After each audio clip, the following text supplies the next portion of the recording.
We got big news from Team USA basketball. Bradley Beal will no longer suit up at the Tokyo Olympics.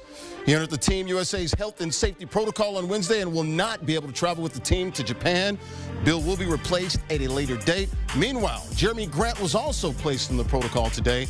Grant has not tested positive for COVID and was placed in the protocol as a precaution.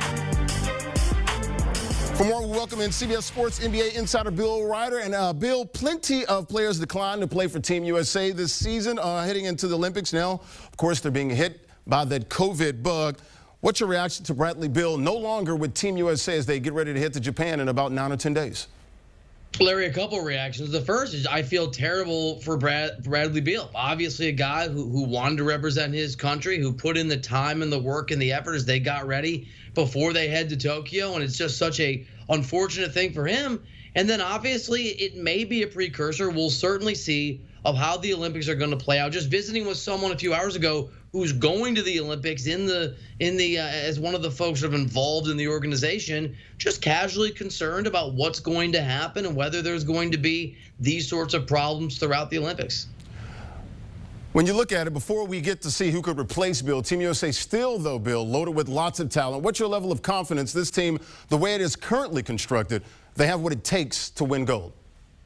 I mean, it should be 99.9%, but since they've struggled to win some of their exhibition games, I'd be lying if I pretended that my confidence level was where it would normally be. The reality is they are the most talented team that's going to be in Tokyo. It's not even close. The select team would be, in a normal time, capable of competing. That's how much talent, obviously, the United States has. And the international game has come on certainly by leaps and bounds.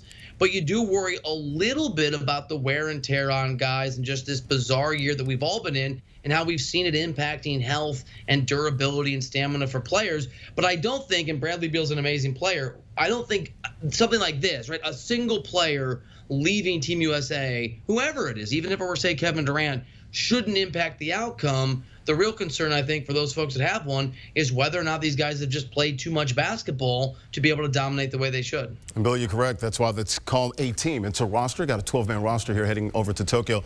Bill, this team has gotten off to a 1-2 start. You mentioned the losses to Nigeria and Australia. A 1-2 start in exhibition play with losses to those two teams. They bounced back on Tuesday, beating Argentina by almost 28 points. If you were in charge of this roster, who would you target to replace Bradley Beal? Well, you know, I think the way that it's going to work, since it's Greg Popovich, and he's been pretty vocal even before this, that he wants to reward guys who are on the select team. He's talked a lot about the effort that he's seen behind the scenes. So for me, I would look to that roster. There's obviously a ton of names that are not on the select team that are bigger stars.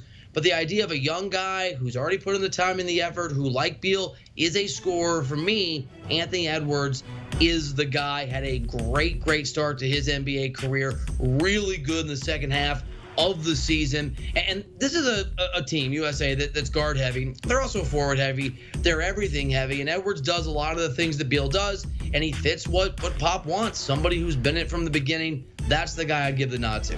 Anthony Edwards, of course, the rookie from the University of Georgia, had a great rookie campaign. Also, Zach LaVine, hearing he might get some burn as well. Beale Reiter with the latest from Team USA. Bill, thank you, buddy.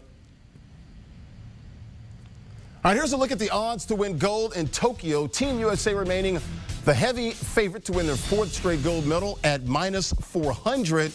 The country with the second best odds, Spain at +1,000. They'll get a look at Spain on Sunday, the last exhibition game.